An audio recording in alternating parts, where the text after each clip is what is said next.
Hello viewers, কেমন আছেন সবাই? আশা করি সকলেই ভীষণ ভালো আছেন। স্বাগতার সংসারের আরও একটা নতুন পর্বে আপনাদের সকলকে স্বাগত। আমার আগের পর্বে আমি আপনাদের দেখিয়েছিলাম আমরা কিভাবে নরওয়ের উত্তরে লোফোটেন আইল্যান্ডস থেকে নরওয়ের রাজধানী ওসলো শহরে এসে পৌঁছালাম, আর সেখানে প্রথম দিনে কি কি সাইট সিইং করলাম। আর আমার আজকের পর্বে আমি আপনাদের সঙ্গে ভাগ করে নেব সেখানে দ্বিতীয় দিনে আমরা কি কি সাইট সিইং করলাম। এখন সময় সকাল 9টার মতন বাজে। আমরা তিনজনেই তাড়াতাড়ি করে বেরিয়ে পড়েছি। আজকে আমাদের সাইট সিইং সেরে আজকেই ফ্লাইট ধরে আমরা রওনা দেব স্পেনের মালাগা শহরের উদ্দেশ্যে।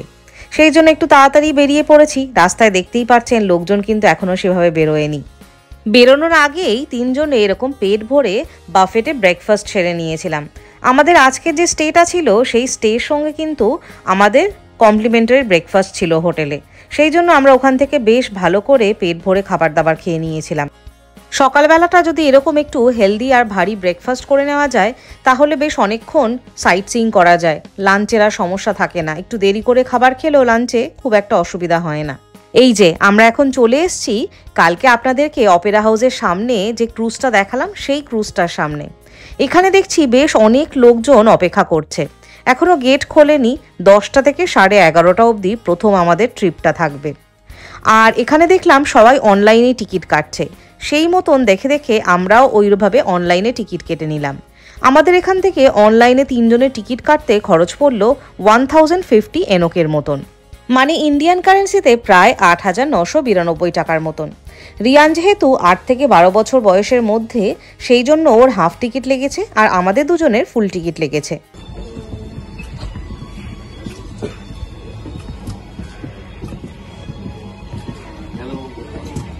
Good morning. Good morning. Good morning.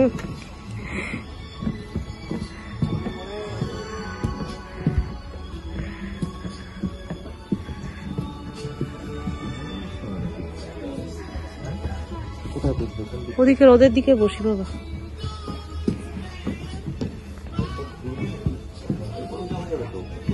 হ্যাঁ, উপরেও যাওয়া যায়।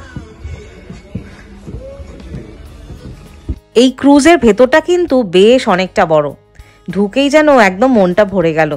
দিনের একদম শুরুতে সূর্যের আলোটা একদম সোনালি রঙের থাকে, তখন তাতে সূর্যের অত তাপও থাকে না, অথচ খুব মিষ্টি একটা সুন্দর রোদ থাকে। আর সেই রোদটা পড়ে ভেতরের পরিবেশটাকে যেন আরও বেশি সুন্দর করে তুলেছে। আর এত ঠান্ডার মধ্যে আমরা ঠিক করলাম একটু রোদ দেখেই বসবো। সেই জন্য এই ওপর দিকে এখন উঠে যাচ্ছি। ওপর দিকে রোদ যে দিকটায় পড়ছে সেদিকে দেখে একটা সিট বেছে নেব ঠিক করলাম। আমাদের আজকের এই ক্রুজ রাইডের ডিউরেশন কিন্তু 1.5 ঘন্টার মতন, মানে 10টা থেকে 11:30 অবধি চলবে। আর আজকে আমরা এখন যে এসছি আমরা কিন্তু হোটেলে চেক আউট করে বেরোইনি, কারণ আমাদের আজকে হোটেলে চেক আউটের টাইম ছিল 12টার সময়। তাই ঠিক করলাম এখনই যদি চেক আউট করে নেই সেই ক্ষেত্রে আমাদের সমস্ত লাগেজ নিয়ে ঘুরতে হবে। সেই জন্য আমরা এখন এখানে ক্রুজ রাইডটা সেরে নিয়ে তারপর হোটেলে ফিরে চেক আউটটা সারবো। যেহেতু আমরা একদম সিটি সেন্টারের মধ্যেই হোটেলটা নিয়েছি আজকে, এই যেখানে আমরা ক্রুজ রাইড করছি সেই পোর্ট থেকে আমাদের হোটেলে যেতে ওই মিনিট 5 বা 7 মতন সময় লাগবে পায়ে হেঁটে। সেই জন্য এই রাইডটা সেরে তারপর আমরা যাব হোটেলে চেক আউট সারতে।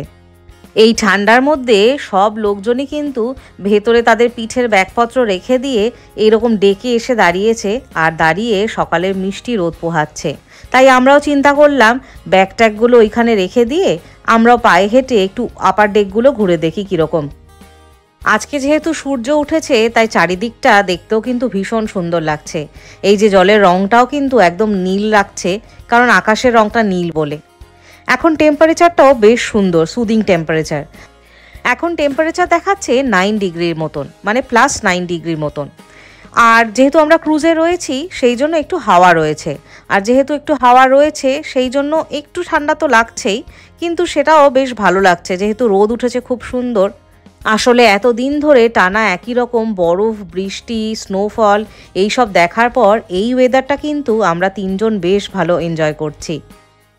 আমরা ওপরে ডেক থেকে এখন একদম নিচে যেখান দিয়ে আমরা ঢুকেছিলাম মানে গ্রাউন্ড ফ্লোরে চলে আসলাম একটু কফি আর আইসক্রিম কিনবো বলে। এই ঠান্ডার মধ্যে আমাদের তো কফি খেতে খুব ইচ্ছা করছিল, কিন্তু রিয়ান তো কফি খায় না, তাই ওকে বললাম অন্য কোনো ড্রিঙ্ক নেবে কি না। কিন্তু ও বললো ওর আইসক্রিম খেতে ইচ্ছা করছে। সেই জন্য একটু নিচে এলাম। এখানে কফির দাম দেখছি একটু বেশি বাইরের তুলনায়। কফির দাম এখানে পার কাপ 45 NOK করে দেখাচ্ছে, মানে ইন্ডিয়ান কারেন্সিতে প্রায় 385 টাকা এক কাপ কফির দাম এখানে। স্নিগ্ধ প্রথমে গিয়ে পেমেন্টটা করে দিল, আর তারপর ওরা এরকম একটা পেপার কাপ দিয়ে দিল, বলল আপনার যেই ফ্লেভার পছন্দ সেটা অনুযায়ী আপনি বাইরে মেশিন থেকে ভরে নিন। এখানে ইউরোপের প্রত্যেকটা দেশে কিন্তু কফির কনজামশন অনেকটাই বেশি, যেহেতু এখানে ওয়েদারটাও একটু অন্যরকম থাকে, শীতকালে বেশ ভালোই ঠান্ডা থাকে প্রত্যেকটা দেশেই। সেই জন্য এখানে লোকজন শীতকাল হোক বা গরমকাল হোক বারে বারে কফি খেতে কিন্তু প্রচণ্ড ভালোবাসে। আমরাও সকালবেলা ব্রেকফাস্টের সময় কফি খেয়েছিলাম, তাও এখানে এসে আবার নিলাম। কফির টাকা তো আগেই দেওয়া হয়ে গেছিল, এখন আইসক্রিমের টাকাটা মিটিয়ে দিয়ে আমরা আবার সিঁড়ি বেয়ে ওপরে ডেকে চলে যাচ্ছি। আর এই যে দেখুন, ওপরে আসার পরই চোখের সামনে কি দেখতে পেলাম, একদম জলের মাঝখানে এক টুকরো স্থলভাগ, আর তার উপরেই একটা বাড়ি তৈরি হয়ে রয়েছে। ভারী অদ্ভুত লাগছে দেখতে, তাই না? আমি এইরকম জিনিস আগে কোনোদিন দেখিনি। একদম চারিদিকে জল আর একটা আইসোলেটেড বাড়ি। এখানে খুব সম্ভবত মনে হচ্ছে যারা এখানে পাহারা দেয়, মানে ওয়াচ টাওয়ার টাইপের যেরকম রাখা থাকে অন্যান্য জায়গায়, এখানে সেরকমই এটা নজরদারি করার জন্যই হয়তো এই হাউসটা নির্মাণ করা হয়েছে। নরওয়ের রাজধানী এই অসলো শহর কিন্তু ফিয়র্ড, ফরেস্ট, বিভিন্ন খুব সুন্দর সুন্দর চোখ ধাঁধানো আর্কিটেকচার, ল্যান্ডমার্ক, এই সব কিছুরই একটা খুব সুন্দর মেলবন্ধন। আর এখানে সবথেকে বড় কথা হলো টেম্পারেচারটা কিন্তু ভীষণ সুন্দর থাকে। শীতকালে যেরকম বেশ ঠান্ডা পড়ে, আবার গরমকালে কিন্তু টেম্পারেচার ভীষণ সুদিং হয়ে যায়। এবং আরও একটা অদ্ভুত জিনিস হলো, নরওয়ে এই পুরো দেশটাতে কিন্তু বেশ ভালো পরিমাণে অয়েল অ্যান্ড গ্যাস পাওয়া গেলেও এই পুরো দেশেই কিন্তু এরা ইলেকট্রিক ভেহিকেলের ওপর খুব বেশি জোর দেয়, যাতে প্রকৃতিটাকে বা বায়োডাইভার্সিটিটাকে এরা ধরে রাখতে পারে। এমনকি আমরা যখন লোফোটেন বা ট্রমসো গেছিলাম, সেই সময় ওখানে যে ফেরি রাইডগুলো হয় সেখানেও লেখা ছিল যদি ইলেকট্রিক ভেহিকেল ফেরিতে তোলা হয় সেই ক্ষেত্রে কিন্তু চার্জ অনেক কম। এই যে দেখুন, চোখের সামনে হঠাৎ করে কি দেখতে পেলাম, একদম চারিদিকে নীল জলের মাঝখানে ছোট্ট একটা লাইট হাউস। দেখতে কি অপূর্ব সুন্দর লাগছে, তাই না? এখন আমরা ক্রুজের উল্টো দিকে এলাম, মানে যেদিকটা রোদ পড়ছিল এতক্ষণ সেই দিকে দাঁড়িয়ে দেখছিলাম, এখন আমরা যেদিকে রোদ পড়ছে না মানে উল্টো সাইডে ডেকের সেই দিকটায় এলাম।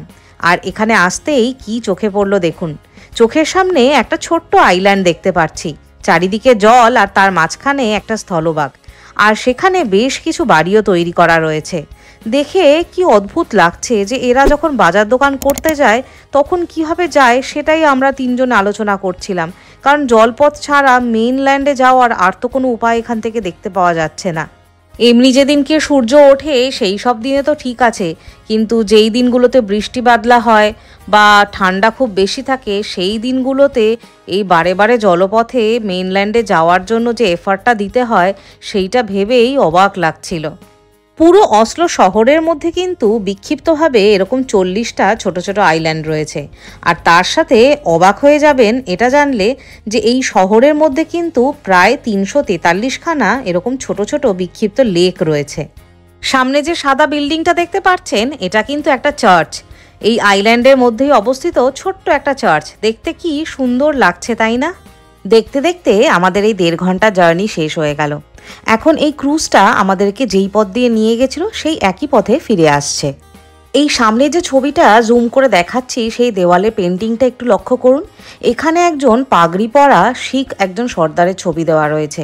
আমি দেখতে পাইনি, রিয়ান হঠাৎ করে আমাকে দেখালো যে মাম্মা দেখো ওখানে একজন ইন্ডিয়ান লোকের পেন্টিং বানানো। আমি জানি না এর কি গুরুত্ব বা কেনই ওনার ছবি ওখানে আঁকা রয়েছে, তবুও দেখতে পেয়ে চট করে একটু ভিডিও করে নিলাম। দেখতে দেখতে আমরা আবার অপেরা হাউসের সামনে চলে আসলাম। এই রোদের আলোয় এত সুন্দর ইউনিক স্ট্রাকচারের অপেরা হাউসটা দেখতে এত সুন্দর লাগছে যেন চোখ জুড়িয়ে যাচ্ছে। এই যে সামনে যে বড় শিপটা দেখতে পাচ্ছেন, এই শিপটাতে প্রথমে আমরা আমাদের ট্রিপ বুক করেছিলাম।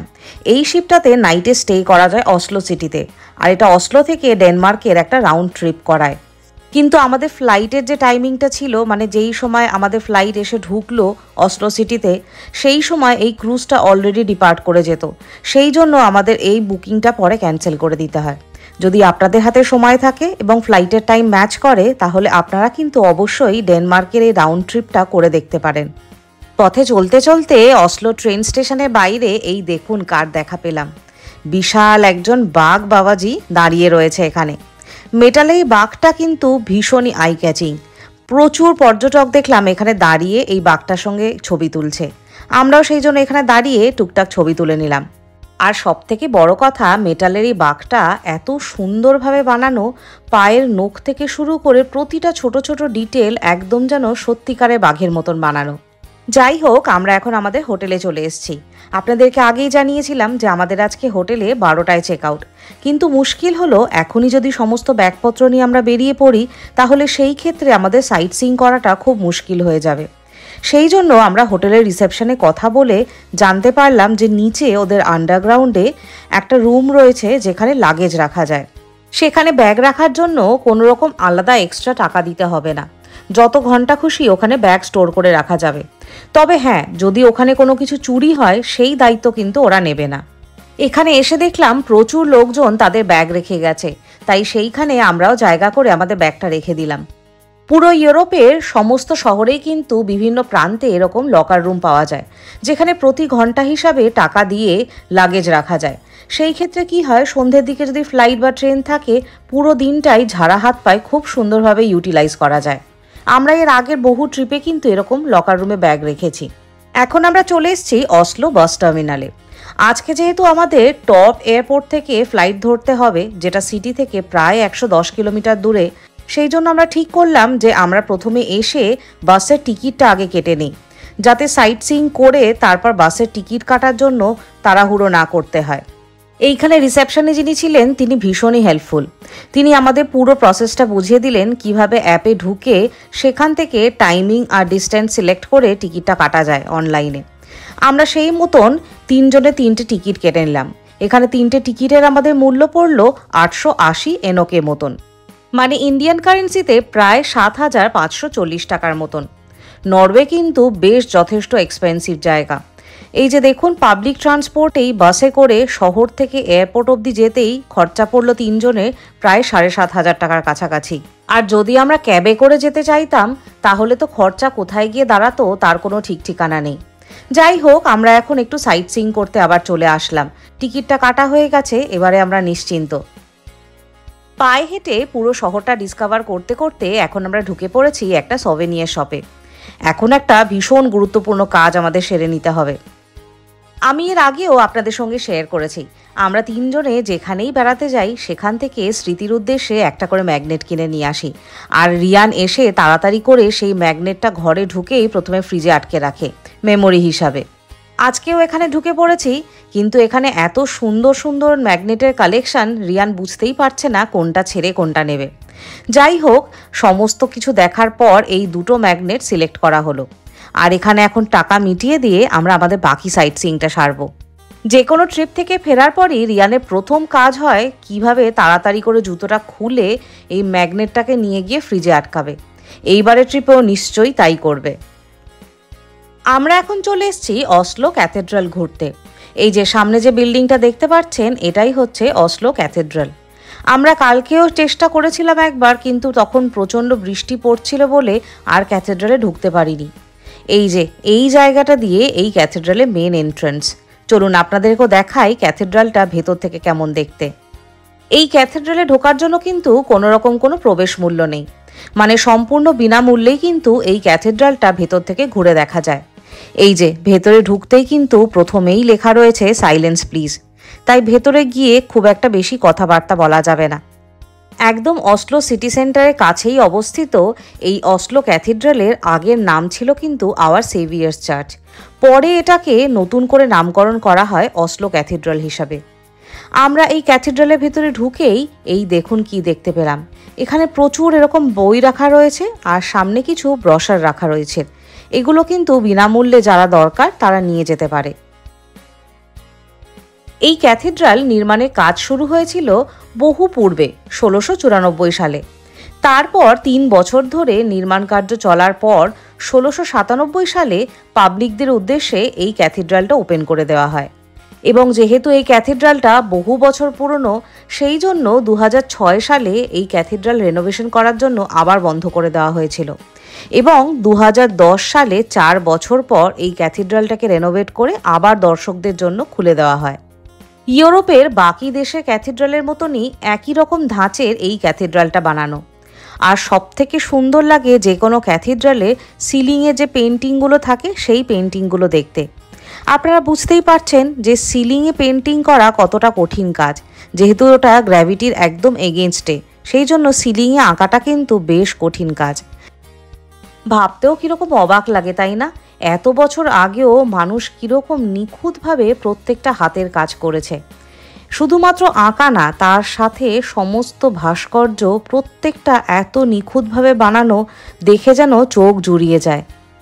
আর এই যে মেন যে জায়গাটা রয়েছে, সেইখানে অন্যান্য ক্যাথিড্রালের মতনই দেখুন কাঁচগুলো রং বেরঙের লাগানো, যেখান থেকে সূর্যের আলো যখন ঢোকে তখনই পুরো পরিবেশটা ভেতরের একদম মায়াবী হয়ে ওঠে। আর এই যে সামনে যে একটা বাক্সর মতন ঘর করা রয়েছে, সেটা খুব সম্ভবত এই ক্যাথিড্রালের কনফেশন রুম। বেশ ছিমছাম ছোট এই ক্যাথিড্রালটা দেখতে কিন্তু আমাদের বেশ ভালোই লাগলো।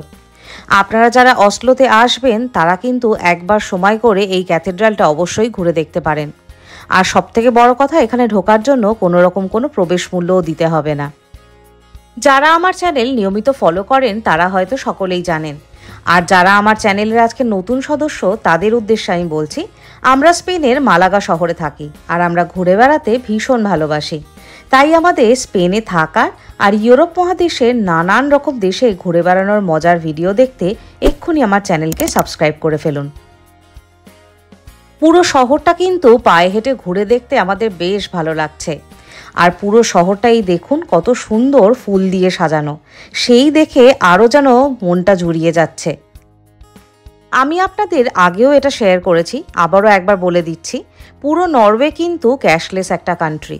এখানে ক্যাশ ক্যারি করার কোনো প্রয়োজন হয় না। যদি আপনারা এখানে বেড়াতে আসতে চান, সেই ক্ষেত্রে একটা ইন্টারন্যাশনাল ক্রেডিট কার্ড নিয়ে চলে আসলেই হয়। সমস্ত ছোট বড় দোকানেই কিন্তু এখানে কার্ডে পেমেন্ট করার সুবিধা রয়েছে। তবুও সেফটির জন্য আমরা অল্প কিছু ক্যাশ ক্যারি করেছিলাম। আজকে সেই জন্য যেখানে যেখানে যা কিনছি আমরা সব জায়গাতে কিন্তু ক্যাশেই পেমেন্টটা করছি, যেহেতু আমাদের ওই ক্যাশগুলো খরচা করতে হবে। নিয়ে যদি যাই, আবার যদি সেটাকে আমরা ইউরোতে কনভার্ট করি, সেই ক্ষেত্রে কিন্তু কনভার্সনের যে রেটটা সেটা আবার আমাদের পে করতে হবে। এখন আমরা রাস্তার ওপারে এই যে দেখুন একটা আইসক্রিমের দোকানে চলে এসেছি। এখানে খুব সুন্দর আইসক্রিম পাওয়া যাচ্ছে আর বেশ লম্বা লাইনও পড়েছে দেখলাম। তাই এখানে আমরা 2 রকম ফ্লেভারের মিক্স করে কোন কিনে দিলাম রিয়ানকে। এই যে সামনে এরকম চেয়ার টেবিল পাতা রয়েছে, দোকান থেকে সবাই আইসক্রিম কিনে এরকম চেয়ার টেবিলে বসে ধীরে সুস্থে সেটাকে এনজয় করতে করতে খাচ্ছে। পুরো নরওয়ে দেশটাতে কিন্তু দুধের মান ভীষণই ভালো, আর সেই জন্যই এখানে চকলেট কিংবা আইসক্রিম ভীষণ টেস্টি পাওয়া যায়। আমাদের এই কদিনের স্টেতে কিন্তু এত ঠান্ডার মধ্যেও বেশ অনেকগুলো আইসক্রিমের ফ্লেভারই কিন্তু টেস্ট করে দেখা হয়ে গেছে, আর প্রত্যেকটাই ভীষণ টেস্টি ছিল। আমরা ওখান থেকে আরও খানিকটা পায়ে হেঁটে এগিয়ে গেলাম, আর সামনে এগিয়ে যেতেই এই যে এই বিল্ডিংটা আমাদের চোখে পড়ল। আচ্ছা, এই বিল্ডিংটা দেখে আপনারা বুঝতে পারছেন যে এটা কি বিল্ডিং হতে পারে? হ্যাঁ, ঠিকই ধরেছেন, এটা হচ্ছে অসলো পার্লামেন্টের বিল্ডিং। আর এই যে দেখুন বিল্ডিংয়ের ওপরে নরওয়ের পতাকা ঝুলছে। আর এই পার্লামেন্ট বিল্ডিংয়ের ঠিক পাশেই এই যে সামনে বিল্ডিংটা দেখতে পাচ্ছেন, এটা হচ্ছে ন্যাশনাল থিয়েটার অসলো। এই বিল্ডিংগুলো দেখে বুঝতেই পারছেন যে বিল্ডিংগুলো বহু পুরনো এবং শহরের ঐতিহ্যবাহী ইতিহাসকে এরা বহন করে নিয়ে চলেছে। আরও বেশ খানিকটা এগিয়ে যেতে যেতে এই যে সামনে যে বিল্ডিংটা দেখতে পাচ্ছেন, বড় একটা বিল্ডিং, আর তার সামনে চত্বর রয়েছে। এই বিল্ডিংটা দেখে স্নিগ্ধর একটা অন্যরকম অনুভূতি কাজ করলো। এই বিল্ডিংটা দেখার ওর বহু দিনে খুব শখ ছিল। ও যখন ছোট ছিল, মানে যখন কলেজে পড়তো, সেই সময় থেকে ওর নরওয়েতে আসার ভীষণ ইচ্ছা ছিল। এই বিল্ডিংটা হচ্ছে অসলো ইউনিভার্সিটির বিল্ডিং। আমরা সবাই জানি এই অসলো ইউনিভার্সিটি কিন্তু পুরো ইউরোপের মধ্যে ভীষণভাবে বিখ্যাত। বিশেষত যারা সায়েন্স নিয়ে পড়াশোনা করছে বা সায়েন্স নিয়েই তাদের ভবিষ্যৎ দেখতে চায়, তাদের জন্য এই অসলো ইউনিভার্সিটিতে পড়াশোনা করা, সেখানে চান্স পাওয়া, এগুলো যেন একদম স্বপ্নের মতন।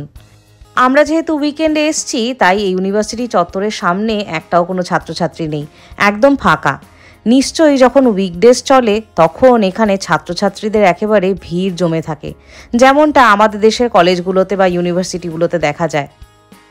দেখতে দেখতে পায়ে হেঁটে কিন্তু আমরা বেশ অনেকটা পথ এগিয়ে গেছিলাম। আর আমাদের বাসের টাইমও হয়ে যাচ্ছে, এয়ারপোর্টে পৌঁছাতে হবে। সেই জন্য আমরা এখন তাড়াতাড়ি করে বাস স্টেশনে চলে আসলাম। এই যে সামনে গেট দেখা যাচ্ছে, এই গেট থেকেই আমাদের বাস ছাড়বে। স্নিগ্ধ তাড়াতাড়ি করে আমাদের লাগেজগুলো বাসের নিচে যেখানে লাগেজ স্টোর করার জায়গা থাকে সেখানে তুলে দিল। এবার আমাদের টিকিটে যে সিট নাম্বার দেয়া রয়েছে সেই সিট নাম্বার দেখে আমাদেরকে বসে পড়তে হবে। এই অসলো বাস স্টেশন থেকে কিন্তু দেখলাম বহু দূরপাল্লার বাসও কিন্তু ছাড়ছে। পাশের দেশ যেমন সুইডেনের স্টকহোম যাওয়ার জন্য বাসও কিন্তু এখান থেকে পাওয়া যাচ্ছে। এমনকি ফিনল্যান্ড যাওয়ার জন্যও দেখলাম এখান থেকে প্রচুর বাস সার্ভিস রয়েছে।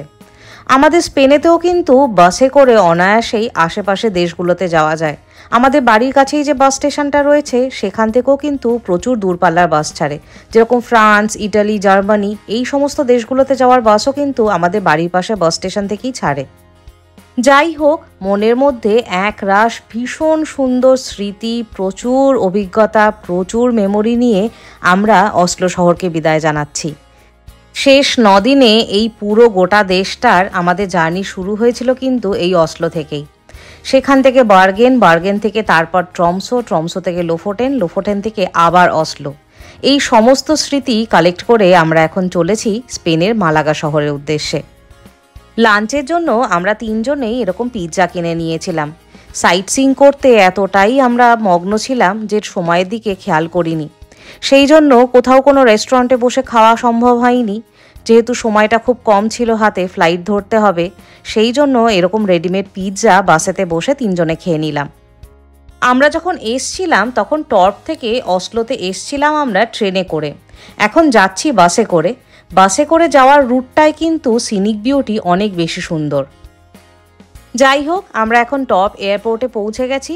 আর ঠিক এই বাস স্টপ থেকেই আমাদের যাত্রা শুরু হয়েছিল, তাই ভীষণ মনটা একটু খারাপই লাগছে। আবার সেই একই জায়গায় এসে পৌঁছে গেলাম, আর কিভাবে দেখতে দেখতে গোটা ট্রিপটা শেষও হয়ে গেল। আমরা প্রথমে ঢুকেই আমাদের লাগেজটাকে জমা করে দিলাম, আর তারপর আমাদের কাছে যে ক্যাশটা বাকি ছিল সেই ক্যাশ দিয়ে আমরা ডিউটি ফ্রি থেকে এরকম চকলেট কিনে নিলাম। এই যে দেখুন, এরকম বক্স করা নরওয়েজিয়ান চকলেট রয়েছে, আর 2টো করে বক্সের দাম ছিল 99 এনওকে করে। রিয়ানের সমস্ত স্কুলের বন্ধু এবং টিচারদের জন্য এই রকম চকলেটের বক্স আমরা নিয়ে নিলাম। অসলো থেকে স্পেনের মালাগা শহর অবধি আমাদের আজকে ফ্লাইং টাইম থাকবে 4 ঘন্টার কাছাকাছি। আর আমাদের 3 জনের জন্য টিকিটের খরচ পড়েছিল আমাদের রাউন্ড ট্রিপে 600 ইউরোর মতন। মানে স্পেনের মালাগা শহর থেকে অসলো এবং অসলো থেকে আবার স্পেনের মালাগা শহর, এই রাউন্ড ট্রিপে আমাদের খরচ পড়েছিল 600 ইউরো, মানে ইন্ডিয়ান কারেন্সিতে বলতে গেলে প্রায় 60,927 টাকার মতন। যাই হোক, আমরা এখন ফ্লাইটে বোর্ড করে গেছি, আর সাথে কিছু আমরা এরকম বার্গার কিনে নিয়েছিলাম লাঞ্চে খাবো বলে। কিন্তু তখন পিৎজা খেয়েই 3 জনের পেট বেশ ভরে গেছিল, সেই জন্য তখন আর খাওয়া হয়নি। তাই এখন ফ্লাইটে বসে এই খাবারগুলো খেয়ে নিচ্ছি। আমাদের এই গোটা নরওয়ে ট্রিপের আজকে কিন্তু এইখানেই শেষ। আপনাদের এই পুরো সিরিজটা কেমন লাগলো আমাকে অবশ্যই কমেন্ট করে জানাবেন। আর যদি আপনাদের কোনো জিজ্ঞাসা থাকে তাহলে অবশ্যই আমাকে নির্দ্বিধায় জিজ্ঞেস করবেন। আমি চেষ্টা করব যতটা সম্ভব আপনাদেরকে সাহায্য করার। আমাদের গোটা ট্রিপের সমস্ত খরচার পুঙ্খানুপুঙ্খভাবে প্রত্যেকটা জিনিস আমি চেষ্টা করেছি আপনাদের সাথে শেয়ার করার। আর প্রতিটা জায়গায় কোথায় কিভাবে টিকিট কাটতে হয়েছে আর কিভাবে যেতে হবে সেই সমস্ত অভিজ্ঞতা আপনাদের সঙ্গে চেষ্টা করেছি শেয়ার করার।